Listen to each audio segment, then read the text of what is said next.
How's it going, guys? Thanks for dropping by the channel. In this video, I'm going to talk to you about the Sinn 556A.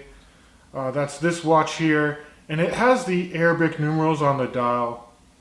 It's just one of those quintessential everyday watches I find that is just also a great German tool watch. It's got an all brushed and satin finish, and just a really strong integrated H-link bracelet that just makes it so easy to wear and feel like it can handle pretty much anything you throw at it.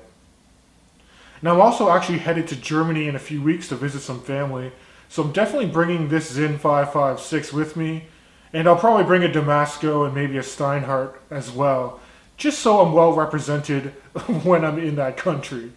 So I'll flip perspectives in a second, just so you guys can see this watch up close, and I'll give you an in-depth review of the specs of this watch and my overall impressions for this really great German timepiece.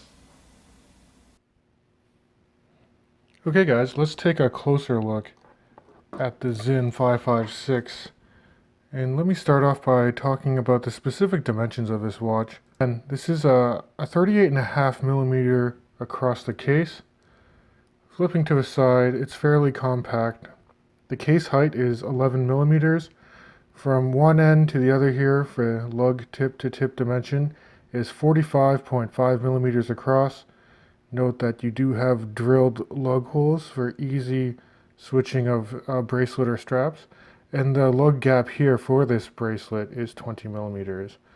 So very compact dimensions, but even despite the smaller profile, the legibility is just so amazing on this watch. And a lot of that is just to do with the layout of this particular timepiece. If you look at the crystal, it's a thick sapphire crystal with an anti-reflective coating on both the top and bottom of the crystal, which again just seems to make that glass just seem to disappear. And you do get tons of dial real estate. You can see that there are very thin bezels to this watch. And then you get this really strong contrast, so you get a matte black dial with high contrast white printing on the indices and the handset. Now this dial is super symmetrical. You only have the Arabics printed at 12, 3, 6, and 9. And you even have a date aperture between the 4 and 5 o'clock position there. But look how well it's integrated. You can see that the date wheel is the same black color as the dial, and you have that high white contrast printing that's used on the date wheel for the actual date. Now if we take a close look to the side of the case, you can see that there's a fairly pronounced crown, which I think is the perfect size. It's extremely well knurled.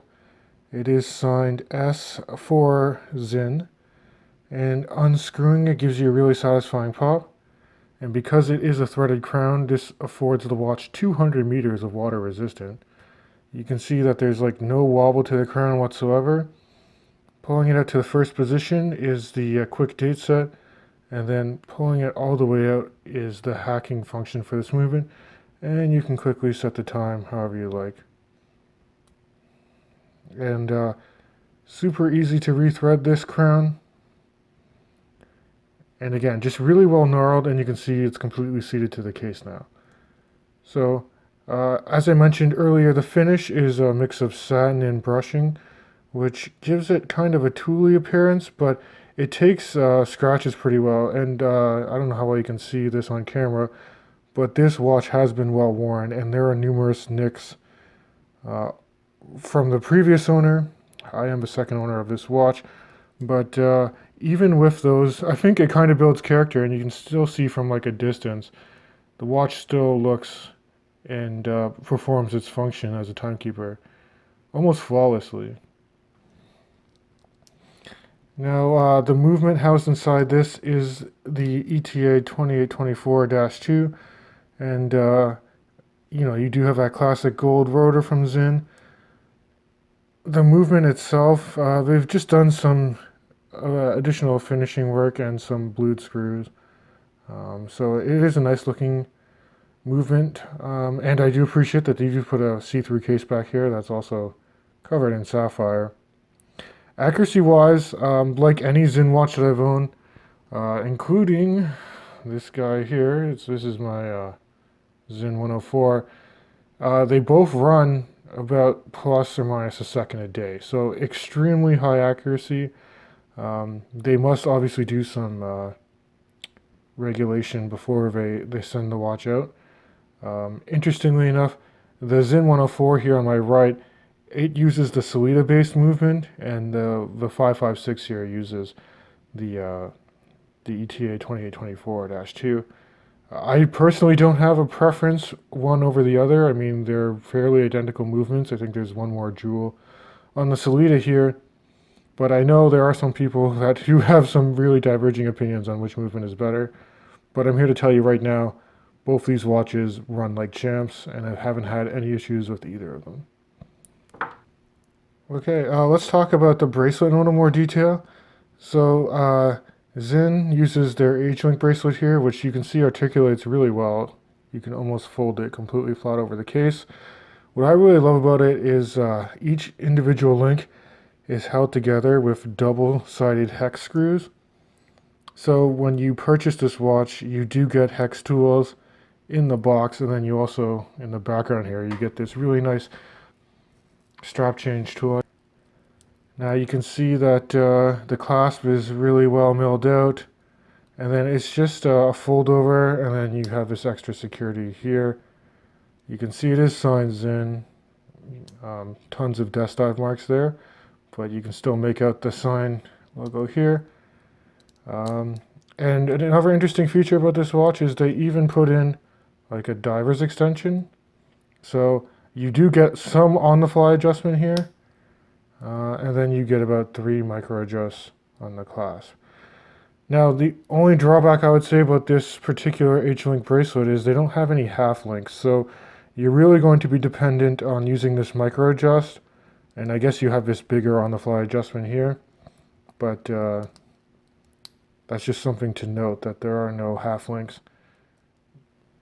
And here's a wrist shot of the Sinn 556 on my just over 7¼ inch wrist. So you can see, even though I have larger wrists, I still think this watch has decent presence. And again, I just think the legibility on this watch, even from a distance back here, is outstanding. So again, this is just a great everyday wear. It is super comfortable, very low profile, can fit under any dress sleeve or a sports coat if you're going to try and dress this up a little.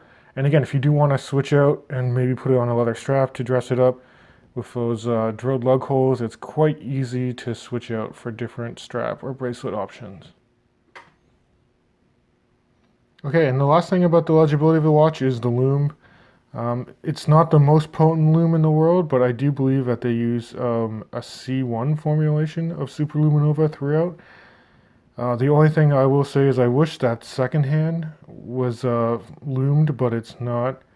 But the rest of the watch does lume up pretty well, and I will say it's long lasting as well. So even giving this a little bit of light and then keeping it in low light conditions for a long time, you shouldn't have any issues reading this watch. Overall, this is just one of the best design simple three-hander watch that I own in my collection. And I highly recommend you guys pick one up if you can find one for the right price. I think Sinn raised the price on these not too long ago.